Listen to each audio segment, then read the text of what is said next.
Halo anak-anak sekalian, saat ini Pak Ahmadi sedang berada di makamnya Syekh Maulana Ishaq dan Putri Sekar Dadu. Nah, di antara kalian saya yakin ada yang sudah membaca tentang bagaimana perkembangan agama Islam di Pulau Jawa. Kalau kalian membaca literatur atau sumber yang ada bahwa masuknya agama Islam di Indonesia atau khususnya di Pulau Jawa itu dibawa oleh para wali atau yang kita kenal bersama dengan istilah wali songo. Nah, di antara 9 wali ini merupakan salah satu makam atau salah satu penyebar Islam, Syekh Maulana Ishaq, putra dari Jumadil Kubro, dan saudaranya bernama Syekh Maulana Malik Ibrahim. Jadi kedatangan Maulana Ishaq ke Banyuwangi ini merupakan awal dari runtuhnya kerajaan Majapahit.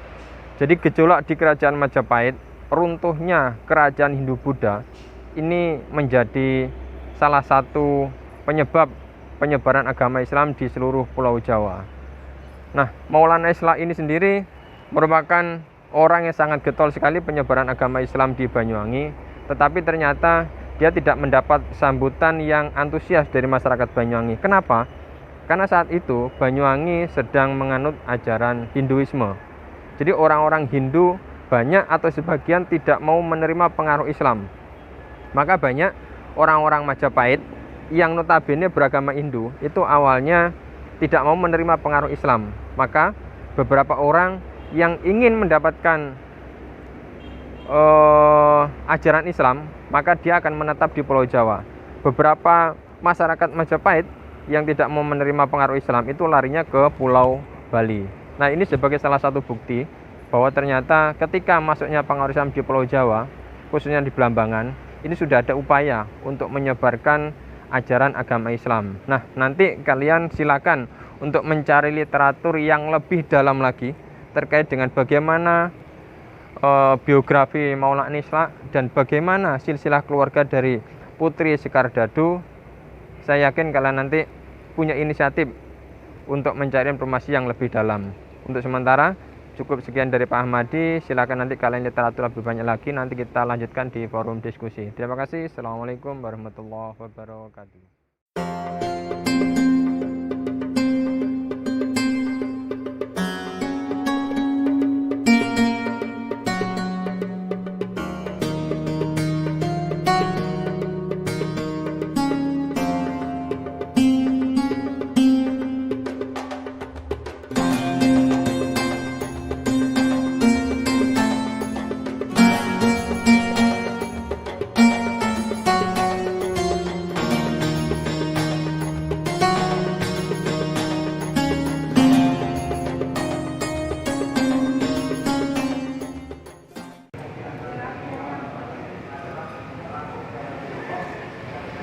Assalamualaikum warahmatullahi wabarakatuh.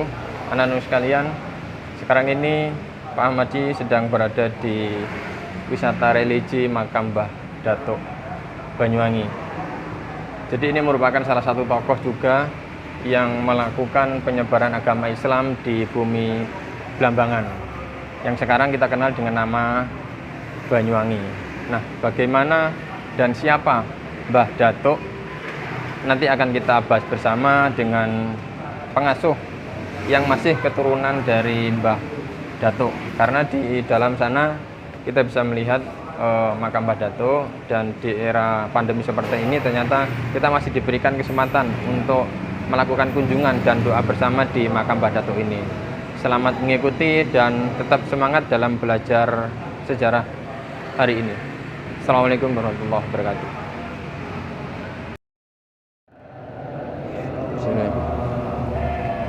Assalamualaikum warahmatullahi wabarakatuh. Alhamdulillahirrahmanirrahim. Anak-anakku sekalian, pada kesempatan malam hari ini Pak Ahmadi sedang berada di makam Mbah Datuk Banyuwangi. Jadi terkait dengan perkembangan agama Islam di Nusantara, terlebih di Banyuwangi, kita mari sama-sama pada malam hari ini menggali informasi terkait dengan keberadaan makam Mbah Datuk, bagaimana pergerakan beliau ketika melakukan penyebaran agama Islam khususnya di Banyuwangi yang dulu dikenal dengan nama Blambangan. Tetapi lihat, anak-anakku bisa menyaksikan bahwa di belakang sana ini sedang para wisatawan atau peziarah yang melakukan doa bersama terkait dengan almarhum Mbah Datuk. Nah, untuk selanjutnya marilah kita sama-sama melakukan wawancara dengan pengurus atau pengasuh makam Mbah Datuk. Terlebih dahulu, Pak Haji, perkenalkan. Jadi nama saya Nur Ahmadi, jadi dari SMA Negeri 2 Taruna Bayangkara. Nah, Pak Haji sendiri mungkin bisa disampaikan ke anak-anak, ini merupakan anak-anak dari SMA Negeri 2 Taruna Bayangkara.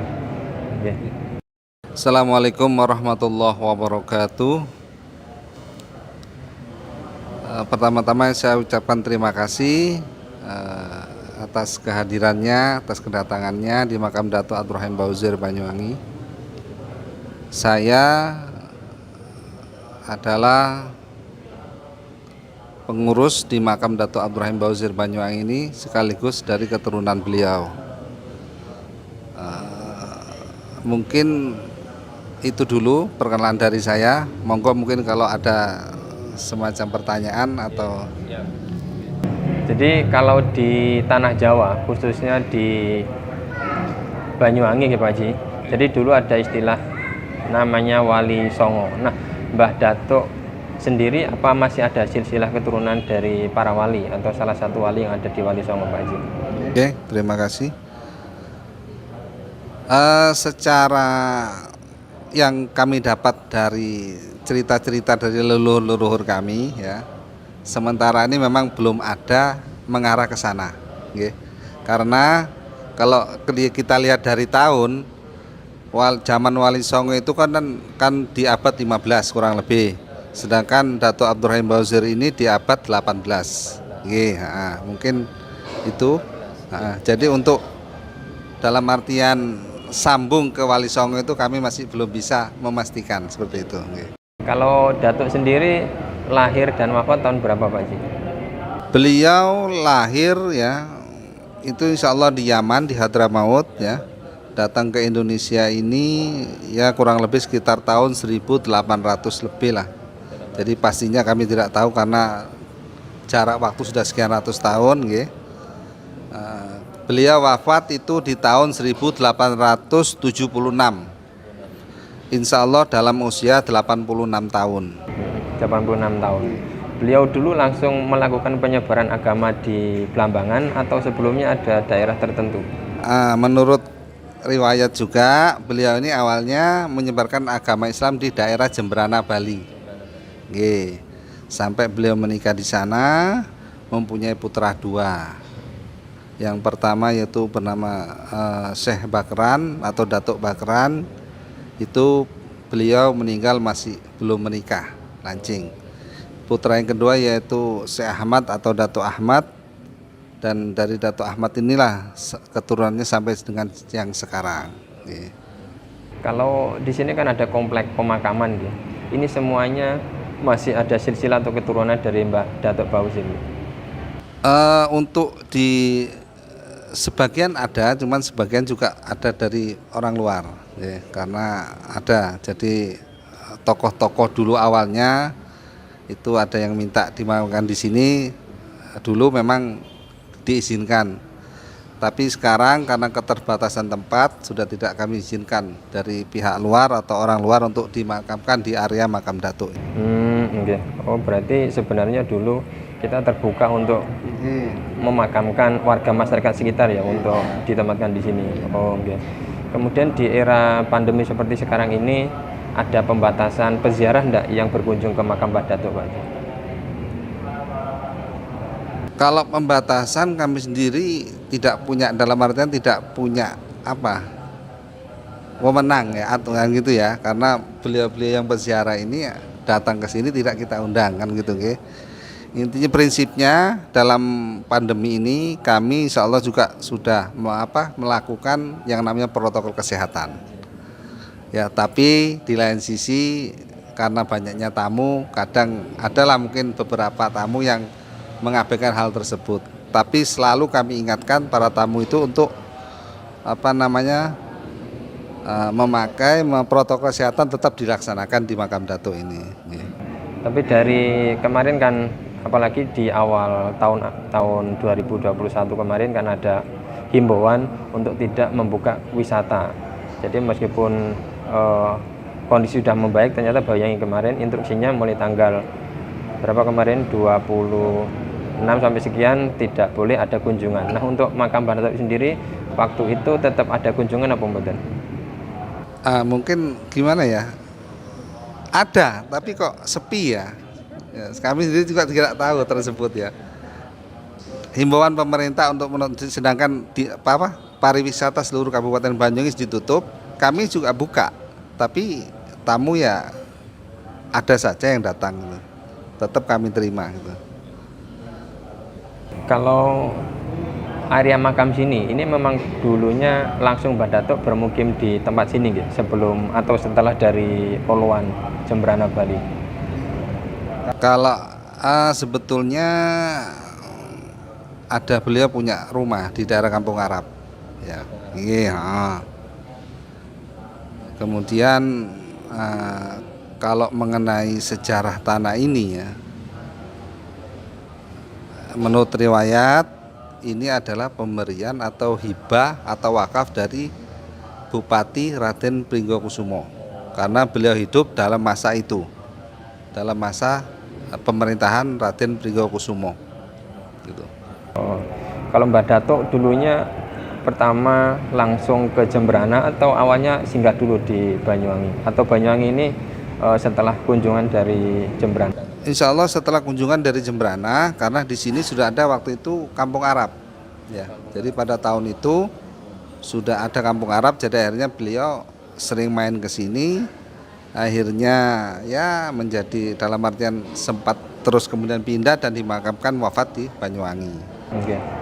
Kalau dari Syekh Maulana Ishak itu ada silsilahnya mboten yang menikah dengan putri Dewi Serdado?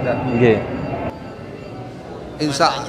Masanya lebih dulu Dewi Serdado kan itu kurang lebih pada masa Wali Songo, ayahnya Wali Songo kan nggih. Ayahnya Sunan Giri, padahal beliau-beliau itu hidup dalam masa abad 15. Oke. Oke. Kalau Syekh Maulana Ishak dulu kan banyak apa istilahnya ya, banyak tantangan nggih, karena ternyata beliau juga tidak selamanya bermukim di Blambangan. Nah, kondisi yang dialami Mbah Datuk sendiri dengan perjuangan dakwah yang dilakukan di Blambangan, kalau dibandingkan dengan Syekh Maulana Ishak, kira-kira bagaimana kondisi saat itu, Pak Haji? Mungkin lebih enak Mbah Datuk ya, karena mungkin masanya sudah lebih dalam artian sudah orang-orang terdahulu sudah masuk dan sudah menyebarkan agama Islam. Jadi mungkin Mbah Datuk ini hanya ya boleh dikatakan menambal lah begitu ya. Jadi ada yang kurang dimasuk, seperti itulah, kurang lebih seperti itu. Kalau dari letaknya, kadang perjuangan dakwah Islam itu di daerah khususnya pesisir itu kan lebih mudah daripada kita berdakwah di daerah pedalaman. Kondisi yang dirasakan dulu Mbah Datuk ketika melakukan penyebaran Islam atau dakwah di Banyuwangi ini, kira-kira perjuangannya seperti apa, Pak Haji? Perjuangan beliau ini mungkin nanti agak ke karomah beliau juga ya. Jadi hobi beliau ini kepada anak-anak yatim ya. Jadi ini menurut riwayat ya. Jadi anak-anak yatim itu setiap pagi bermain di pantai. Tujuannya apa? Menunggu Mbah Datuk sholat duha di atas laut. Itu mungkin salah satu karomah beliau. Mengenai perjuangannya ya salah satunya yaitu beliau ini diberi karomah, diberi kelebihan oleh Allah, yaitu bisa menyembuhkan orang-orang yang sakit dengan izin Allah. Oke. Kalau dulu kan di Kerajaan Kediri, Raja Jayabaya itu kan juga punya istilahnya kemampuan ya untuk meramal, menyembuhkan penyakit. Nah, kalau dari cerita jenengan tadi juga Pak Datuk punya keistimewaan ya, atau punya kemampuan juga untuk menyembuhkan beberapa penyakit sehingga bisa membantu masyarakat Belambangan untuk terhindar dari wabah. Nah, di Banyuwangi sendiri sebenarnya kan ada suku Osing ya, Pak Haji ya. Nah, jadi suku Osing, bagaimana dulu kondisi suku Osing ketika kedatangan Mbah Datuk? Terkait dengan itu, saya ini belum pernah mendapat cerita dari leluhur terkait dengan tersebut. Yang intinya beliau itu hidup pada masa Raden Bringgokusumo dan begitu dekat sekali dengan Raden Bringgokusumo. Beliau. Ya. Kalau nopo istilahnya penyebaran khususnya Islam di abad ke-7 ya, ke-7 itu kan biasanya awal karena masih peralihan dari masa Hindu Buddha menuju Islam, itu kan memang banyak sekali, apalagi masyarakat Majapahit itu yang tersebar di seluruh Indonesia Nusantara, itu kan banyak yang melakukan penolakan terhadap syiar Islam. Nah, di Banyuwangi sendiri ketika masuknya pengaruh Islam, sejauh mana reaksi masyarakat Banyuwangi saat itu ketika awal masuknya Islam? Ya, saya rasa sama juga ya, mungkin ada lah yang namanya pro kontra, dalam artian seperti itu pasti ada. Ada yang mau menerima dan ada juga yang tidak, mungkin seperti itu. Kemudian yang terakhir mungkin pesan untuk anak-anak, karena sekarang pembelajaran itu sangat menjenuhkan Pak Haji, karena kita tidak boleh tatap muka, kemudian tidak boleh berkumpul dengan teman-teman. Nah, kebanyakan anak-anak ini kan pembelajarnya lewat aplikasi atau lewat daring. Mungkin Pak Haji bisa memberikan semangat atau motivasi untuk anak-anak di era pandemi ini sehingga semuanya bisa belajar dengan baik. Terima kasih. Mungkin bukan pesan lah, ya dalam artian himbauan ya kepada anak-anak di masa pandemi ini. Intinya kita belajar itu di mana tempat pun kita harus belajar. Yang penting ada dapat ilmu yang kita dapat. Rasulullah bersabda, "Udlumil ilmi minal mahdi ilal lahdi." Kan itu, tuntutlah ilmu mulai dari kita lahir sampai dengan liang lahat. Jadi dimanapun tempat, kondisi apapun, apabila kita bisa menuntut ilmu, tuntutlah ilmu itu. Mungkin itu yang saya sampaikan. Ya, terima kasih banyak Pak Haji atas informasinya. Anak-anak sekalian, tadi sudah dijelaskan oleh Pak Haji bahwa perkembangan agama Islam khususnya di Banyuwangi sebenarnya sama dengan daerah-daerah yang lain. Jadi awal masuknya Islam di daerah manapun sebenarnya ada penolakan. Tetapi bagaimana tekad kita, jadi perjuangan kita untuk menyebarkan agama Islam, karena media penyebaran Islam itu sebenarnya banyak sekali, ada lewat perdagangan, ada lewat dakwah, ada lewat politik, tasawuf dan lain sebagainya. Nah, silakan nanti kalian cari informasi sendiri sehingga nanti bisa menambah khasanah kita dalam pembelajaran sejarah khususnya materi perkembangan Islam. Nah, nanti silakan kalian juga baca sumber dan literatur yang berkaitan dengan Mbah Datuk ini sehingga menambah wawasan kita semua. Oke, terima kasih atas waktunya Pak Haji. Kurang lebihnya mohon maaf mengganggunya karena tadi informasinya ada koordinasi rapat kepengurusan sehingga bisa lancar semuanya. Anak-anakku terima kasih, sampai ketemu lagi. Assalamualaikum warahmatullahi wabarakatuh.